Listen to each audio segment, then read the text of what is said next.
Hi guys, आप सब कैसे हो। आज हम शुरू करेंगे कोविड-19 इन्फेक्शन। कोविड-19 जिससे पूरी दुनिया वाकिफ़ है, जिसने पीछे पूरा तहलका मचा दिया था, पॉपुलेशन के अंदर एक खौफ पैदा कर दिया था। लोगों ने बहुत जद्दोजहद करना पड़ा था इस बीमारी से लड़ने के लिए। आज हम डिस्कस करेंगे कोविड-19 इन्फेक्शन के बारे में, जिसमें हम पढ़ेंगे कोविड-19 इंट्रोडक्शन, इसकी डेफिनेशन, कॉजेस, इसका ट्रांसमिशन, पैथोफिजियोलॉजी ऑफ कोविड-19 infection, sign and symptoms, clinical manifestation, diagnostic test, management में medical management, nursing management and prevention and complications. Guys, अब हम शुरू करते हैं कोविड-19 इन्फेक्शन। कोविड-19 इन्फेक्शन में कोरोना वायरस डिजीज 2019, कोविड-19, आपको पता है इसको हम क्यों कोविड-19 बोलते हैं? बिकॉज इट केम इन दिसंबर 2019, इसलिए हम इसको बोलते हैं कोविड-19। And it is a contagious disease. Contagious disease means जो एक से दूसरे में फैलती है, उसको बोलते हैं हम contagious disease. And it caused by a virus. It causes severe acute respiratory syndrome coronavirus 2। इसकी वजह से सीवियर एक्यूट रेस्पिरेटरी सिंड्रोम होता है। एंड ये किसकी वजह से होती है? ये होती है SARS-CoV-2 वायरस की वजह से, जिसको हम बोलते हैं severe acute respiratory syndrome corona virus 2। Now, the first case was identified in Wuhan, China in December 2019, जिसके बाद चाइना से बाकी कंट्रीज में जो है कोविड का स्प्रेड हुआ था। नेक्स्ट है the disease quickly spread world wide resulting in the covid pandemic. And इसका रिजल्ट क्या हुआ था कि वर्ल्ड वाइड ये डिजीज इतनी कंटेजियस थी कि ये जो है एक पेंडेमिक सिचुएशंस बन गई थी। So this was all about the introduction and the definition of COVID-19। So हमें पहले पता होना चाहिए कि COVID-19 क्या है। COVID-19 मीन्स ये एक वायरस कॉज डिजीज है, ये कंटेजियस डिजीज है। इसको COVID-19 क्यों बोलते हैं? Because it came in December 2019। And ये कौन से वायरस की वजह से ये मतलब कॉज होती है? ये होती है SARS-CoV-2, severe acute respiratory syndrome corona virus 2। तो ये था हमारा कोविड-19 इंट्रोडक्शन एंड डेफिनेशन। नाउ हमारा नेक्स्ट आता है ट्रांसमिशन।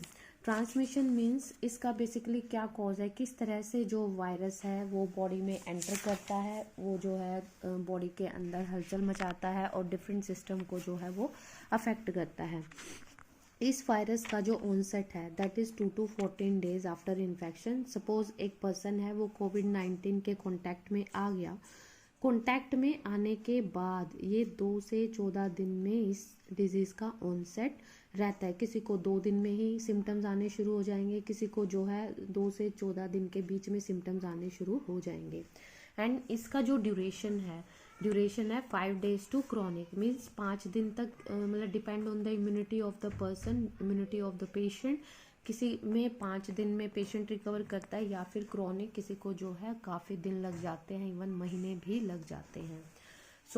फर्स्ट है हमारा ट्रांसमिशन। ट्रांसमिशन मीन्स कोविड-19, सपोज जो वायरस है, वायरस ने बॉडी के अंदर जो है एंटर किया। अब कोई इन्फेक्टेड पेशेंट है, अब वो जब खांसेगा, छींकेगा, जब उस खांसने छींकने से जो ड्रॉपलेट है वो या तो किसी सरफेस पे जाके वो गिरेंगे, या फिर जब वो एयर में जब वो ड्रॉपलेट्स आते हैं, तो जब वहाँ पे जितने भी पर्सन हैं जो उसके कांटेक्ट में हैं, जो या फिर कुछ डिस्टेंस पे हैं, तो जब वो उस एयर को, उस कंटामिनेटेड एयर को ब्रीथ करते हैं, उन ड्रॉपलेट्स, कंटामिनेटेड ड्रॉपलेट्स को जब वो एयर के through next person, next patient की वो बॉडी में एंटर करता है।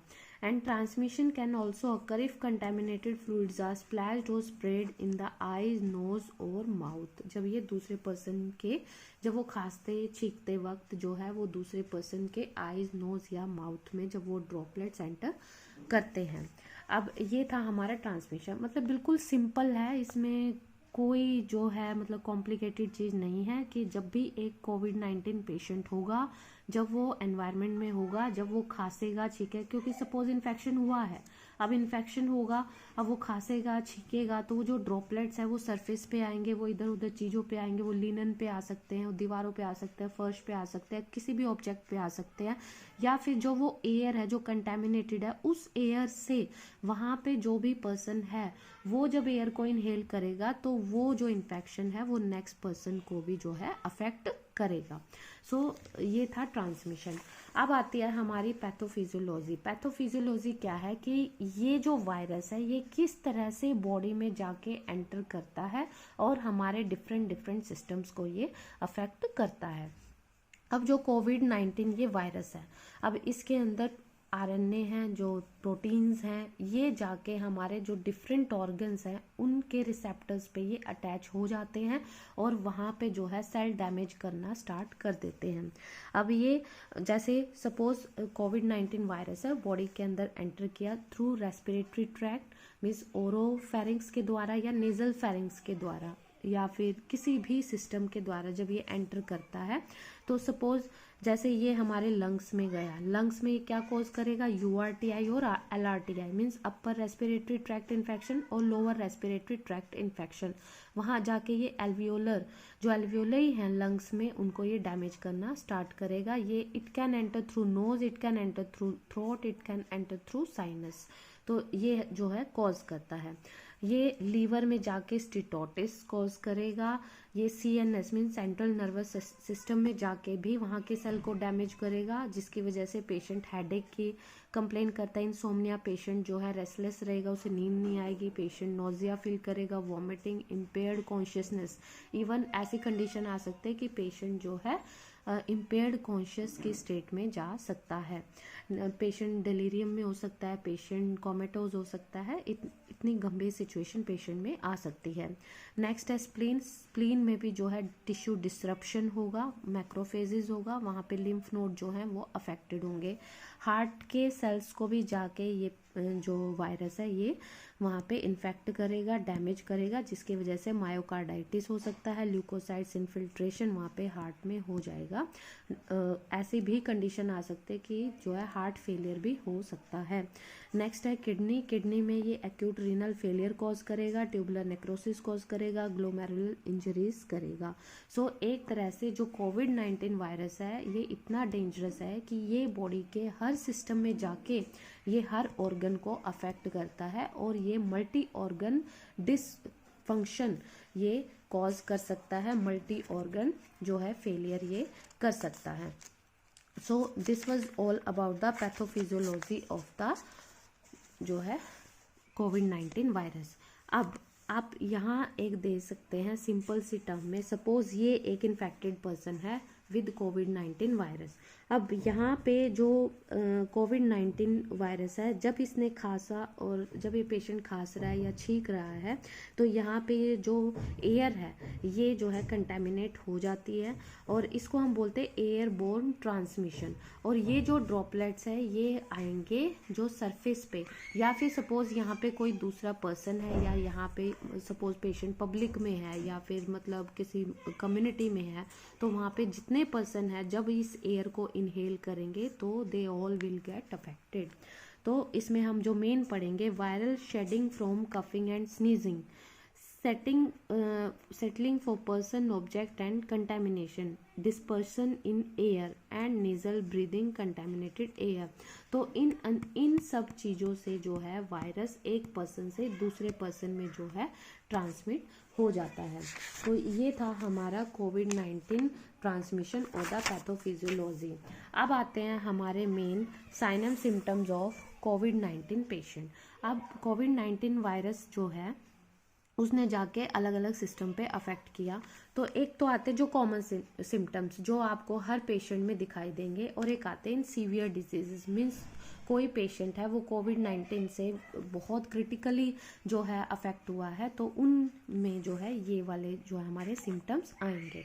सो जो हमारे कॉमन सिम्टम्स हैं, फीवर, कोविड-19 जो डिजीज़ है उसमें क्या क्या होगा पेशेंट में, fever, loss of appetite, patient को भूख नहीं लगेगी, फैटीग, पेशेंट जो है थकावट होगा, लॉस ऑफ स्मेल, पेशेंट के अंदर स्मेल और टेस्ट जितने जो सेंस हैं, पेशेंट को किसी भी चीज़ में से स्मेल आना बंद हो जाएगा, पेशेंट को टेस्ट नहीं आएगा किसी भी खाने की चीज़ में। शॉर्टनेस ऑफ ब्रेथ, अब पेशेंट को ब्रीदिंग डिफिकल्टी होगा तो क्या होगा, shortness of breath.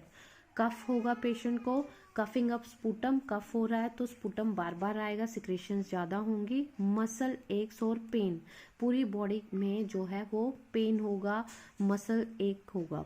Loss of taste and smell पहले पढ़ा था हमने। हेडेक, पेशेंट को हेडेक होगा, पेशेंट को नेजल कंजेशन होगा, रनिंग नोज होगा। एंड इन सीवियर डिजीज में क्या हो सकता है, पेशेंट डिफिकल्टी इन वेकिंग, मतलब पेशेंट से उठा नहीं जाएगा, पेशेंट से जो है चला फिरा नहीं जाएगा, तो ये आता है हमारी सीवियर डिजीज में। Patient will be in कंफ्यूजिव state, bluish face और lips, coughing up blood, patient के कफ में और स्पुटम में से ब्लड आ सकता है। परसिस्टेंट चेस्ट पेन, पेशेंट को चेस्ट पेन की भी समस्या आ सकती है। पेशेंट का जो WBC काउंट यानी वाइट ब्लड सेल काउंट जो है वो कम हो जाएगा। किडनी फेलियर में जा सकता है, पेशेंट को हाई फीवर हो सकता है। एंड जो कुछ और सिम्टम्स हमारे आते हैं, पेशेंट को सो थ्रोट होगा, पेशेंट को डायरिया होगा, पेशेंट की I will be irritated, patient को एब्डोमिनल पेन होगा, पेशेंट को डायरिया और वॉमिटिंग होगा, पेशेंट हाइपोक्सिक हो सकता है, पेशेंट में ऑक्सीजन की कमी हो जाएगी, पेशेंट में ब्रीदिंग डिफिकल्टी आ सकती हैं। तो ये सारे जो साइन एंड सिम्टम्स हैं ये हमारे कोविड-19 पेशेंट के हैं। So this was all about that. तो नेक्स्ट टाइम कोई भी कोविड-19 पेशेंट होता है या उसमें आप इजीली साइन एंड सिम्टम्स को पहचान सकते हैं। So this was all about the sign and symptoms of the कोविड-19 पेशेंट। अब आता है हमारा नेक्स्ट आता है हमारा diagnostic test. Diagnostic test means patient आया तो हम उसमें कौन कौन से हम टेस्ट करेंगे। First is RT-PCR, X-ray, CT scan and RAT. RAT is the rapid antigen test और RT-PCR इसमें हम क्या करते हैं, हम ओरोफेरेंजियल और नेजोफेरेंजियल हम स्वैब लेते हैं और जो सिक्रीशंस होती है पेशेंट की उन पे हम जो है टेस्ट करते हैं, पेशेंट जो है पॉजिटिव है या नेगेटिव है for the RT-PCR for the COVID-19. RT-PCR the full form is real time reverse transmission polymerase chain reaction.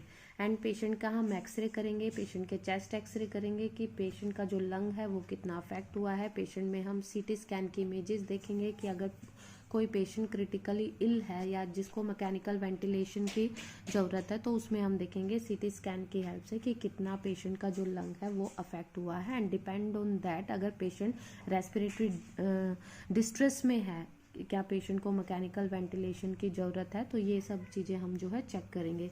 ये थे हमारे जो मेन टेस्ट हैं। इसके अलावा अगर पेशेंट एडमिट होता है तो रूटीन हम जो है ब्लड टेस्ट, हम CBC, WBC काउंट ये सब हम चेक करते हैं, पेशेंट का LFT, RFT ये सब चेक करते हैं, यूरिन नारी, तो ये सारे जो नॉर्मल जो हमारे ब्लड टेस्ट आते हैं वो सब हम जो हैं रूटीन हमें कोविड-19 पेशेंट में हम चेक करते हैं। और अगर पेशेंट को रेस्पिरेटरी डिस्ट्रेस है, अगर पेशेंट हाइपोक्सिक है तो उन केसेस में हम ABG भी करते हैं। पेशेंट हमने इससे पहले पढ़ा था कि what is ABG। ABG is the arterial blood gas जिसमें हम CO2 का लेवल और O2 का लेवल चेक करते हैं, जिसके अकॉर्डिंग हमें पता चलता है पेशेंट रेस्पिरेटरी डिस्ट्रेस में तो नहीं है, पेशेंट को मैकेनिकल वेंटिलेशन की ज़रूरत है या नहीं।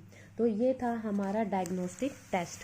अब आता है हमारा ट्रीटमेंट पार्ट। ट्रीटमेंट पार्ट में depend on the patient sign and symptoms, patient के साइन एंड सिम्टम्स पे डिपेंड करता है कि पेशेंट का ट्रीटमेंट। इसमें जो आता है बेसिकली हमारा टू रिलीव सिम्टम्स मीन्स हम सिम्टोमेटिक थेरेपी हम पेशेंट को देते हैं। पेशेंट को अगर फीवर है अगर तो जो है एनाल्जेसिक्स हमारे जो नसेड्स हैं, जो एंटीपायरेटिक ड्रग्स है वो हम देते हैं। और पेशेंट सपोज अगर डिहाइड्रेटेड है, पेशेंट को बार बार डायरिया वॉमिटिंग हो रहा है तो हम फ्लूइड थेरेपी देते हैं। पेशेंट हाइपोक्सिक है तो उसमें हम ऑक्सीजन सपोर्ट देते हैं। Prone positioning because this position is better for the lung expansion, तो जिससे पेशेंट को जो है ब्रीदिंग डिफिकल्टी जो है कम होगा। नेक्स्ट है हमारा dexamethasone in the severe cases in the low oxygen level, मतलब जो पेशेंट बिल्कुल क्रिटिकली इल हैं जिसमें लंग्स पूरी तरह से इफेक्टिव है, उन केसेस में हम मोर्टेलिटी रेट को प्रिवेंट करने के लिए एज अ प्रोफाइलेक्टिकली हम डेक्सामेथासोन थेरेपी भी देते हैं। और इसमें हमारे जो एंटीवायरल ड्रग्स भी कुछ आते हैं जिसमें रेमडेसिविर एटसेट्रा, ये भी हम पेशेंट में depend as prescribed by the physician, as prescribed by the specialist, ये हम तभी देते हैं। नेक्स्ट है हमारा mechanical ventilation. If the patient is severe hypoxic, patient का सेचुरेशन कम है, पेशेंट सीवियर डिस्निक है, पेशेंट को ब्रीदिंग डिफिकल्टी हो रहा है, सांस नहीं आ रहा, तो उन केसेस में हम जो है पेशेंट को मैकेनिकल वेंटिलेशन पे भी रखते हैं। So this was the treatment part of the patient. Now the next आता है हमारा प्रिवेंटिव मेजर्स। प्रिवेंटिव मेजर्स जो बहुत इम्पॉर्टेंट है कि हम किस तरह से कोविड-19 को स्प्रेड करने से रोक सकते हैं, या कोविड-19 इन्फेक्शन हो गया है उसको हम और गंभीर रूप से हमारी बॉडी में अफेक्ट करने से रोक सकते हैं, या अपने फैमिली में या अपने जो हमारे आसपास के लोग हैं या सोसाइटी में, कम्युनिटी में, उसको किस तरह से हम प्रिवेंट कर सकते हैं। क्योंकि हमने पढ़ा था इट्स अ कंटेजियस डिजीज जो बहुत जल्दी एक से दूसरे में ये फैलती है। सो हमारा फर्स्ट प्रिवेंटिव मेजर है getting vaccinated with covid vaccine. Second, staying at home when patient is infected. Third, wearing a mask in public.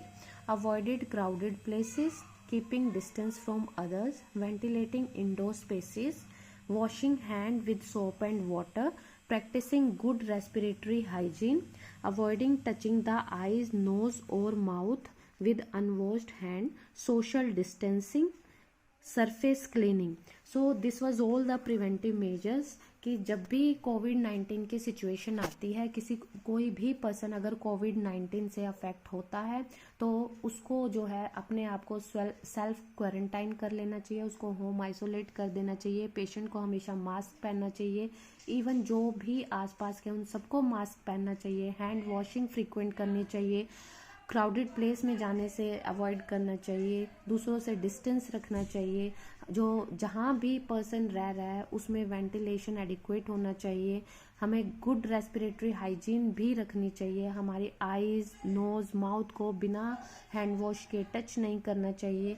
तो ये सारे जो आती हैं प्रिवेंटिव मेजर्स।